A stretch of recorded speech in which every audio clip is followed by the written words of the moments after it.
যেহেতু বাসায় আজকে সবার ইফতারি দাওয়াত ছিল বাইরে, তো আজকে আসলে শর্টকাট আমি ইফতারি করেছি এবং কিছু ছিল সকালে টুকটাক বাজার করা ছিল যেটা হাজবেন্ড নিয়ে আসছে সকালে। আসসালামু আলাইকুম রহমতুল্লাহ বারাকাতু, সবাই কেমন আছেন? আলহামদুলিল্লাহ আমি ভালো আছি মোটামুটি। তো যাই হোক, এখানে দেখতে পাচ্ছেন টুকটাক হালকা পাতলা কিছু বাজার আনাও হয়েছে।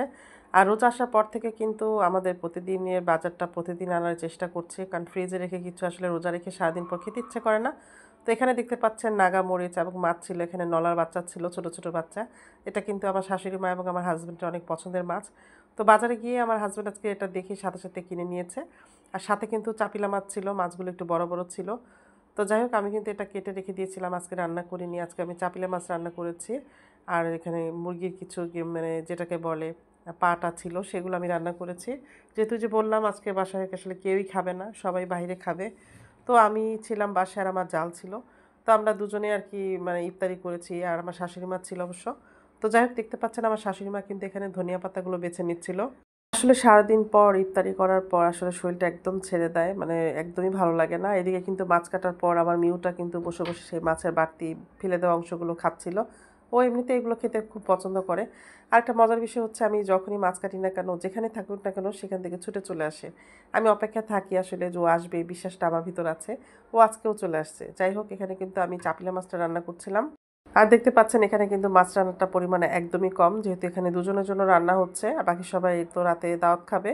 তো যাই হোক, এখানে টুকটাক যে রান্না বান্না করেছে আজকে, যেহেতু শুক্রবার আমি যেরকম রান্না করি আসলে আজকে সেরকম রান্না করিনি, আর রান্না করার প্রয়োজন হয়নি। তো এই যে আমার চাপিলা মাছটা টমেটো মটরশুঁটি ধনিয়া পাতা দিয়ে আমি একটু ভুনা ভুনা করেছি, দেখতে পাচ্ছেন। আলহামদুলিল্লাহ ভালো হয়েছে। আজকে কিন্তু আমি ইফতারিতে কোনো ঝামেলাই করিনি, একদম শর্টকাট ছিল। আমি একটা ডেজার্ট বানিয়েছিলাম, ডেজার্ট বলতে আমি একটু দই চিড়া বানিয়েছিলাম। তো দই চিড়াটা কিন্তু আমি চিড়াটা ভিজিয়ে রেখেছিলাম, ভিজিয়ে রাখার পর আমি একটু ক্লিন করে ধুয়ে ওয়াশ করে নিয়েছিলাম, মানে ক্লিন করে নিয়েছিলাম। তো নেওয়ার পর এখানে কিন্তু আমি কিছু চিনি দিয়ে দিলাম, কারণ চিনিটা আমি একদমই খাই না। তারপরে দিয়েছি, যেহেতু এই জিনিসটার মধ্যে আসলে চিনি না দিলে ভালো লাগবে না। আর এখানে দই ছিল, তো দইটা আমি দিয়ে দিলাম। আর এই জিনিসটা কেন যেন আমার যখনই আমি বানাতে যাই তখনই আমার ছোট চাচির কথা মনে পড়ে, কারণ আমার বিয়ের আগে যখন আমরা ছোট ছিলাম, তখন আমার ছোট চাচার বাসা থেকে যখন ইফতারি আসতো, সবসময় প্রতিদিন আমাদের বাসায় ইফতারি চলে আসতো। তো এই দই দিয়ে একটা ডেজার্ট বানাতো আমার চাচি, ছোট চাচি।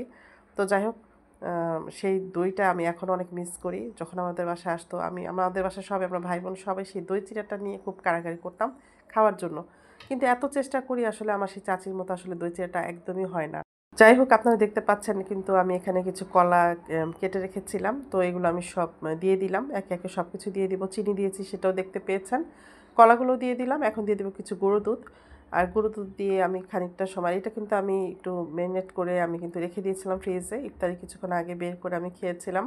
তো এটা আসলে আমার খেতে ভালো লাগে। আমি অনেক ট্রাই করি আমার চাচির মতো, মানে আমার ছোটো চাচি যেভাবে করতো, বাট সেভাবে হয় না। তো যাই হোক, চেষ্টা করলাম একটু, এই আর কি। তো আজকে কিন্তু ইফতারি একদম শর্টকাট ছিল। আর এখানে দেখতে পাচ্ছেন মুরগির কিছু অংশ থাকে, যেমন পা, এটা কিন্তু অনেকেই খায় না, কিন্তু আমার কিন্তু এই মুরগির এইগুলা কিন্তু অনেক পছন্দের। তো সেটা আমি রান্না করেছি। এখানে লাউ ভাজি ছিল। আর ইফতারিতে আজকে টুকটাক ছিল কিছু, ছোলা আমি ভুনা করে নিয়েছিলাম। তো যাই হোক, রুটি ভাজা হচ্ছে, এই ছিল আমার ইফতারি। কেমন লেগেছে ভিডিওটা অবশ্যই আপনারা কমেন্টসে জানাবেন। আর সবাই আমার জন্য একটু দোয়া করবেন যাতে আমি ভালো থাকি, সুস্থ থাকি, নিরাপদে থাকি। তো আজকে এ পর্যন্ত, সবাই ভালো থাকবেন। সবাইকে অনেক অনেক ভালোবাসা এবং সেই সাথে অনেক অনেক শুভকামনা। আল্লাহ হাফেজ।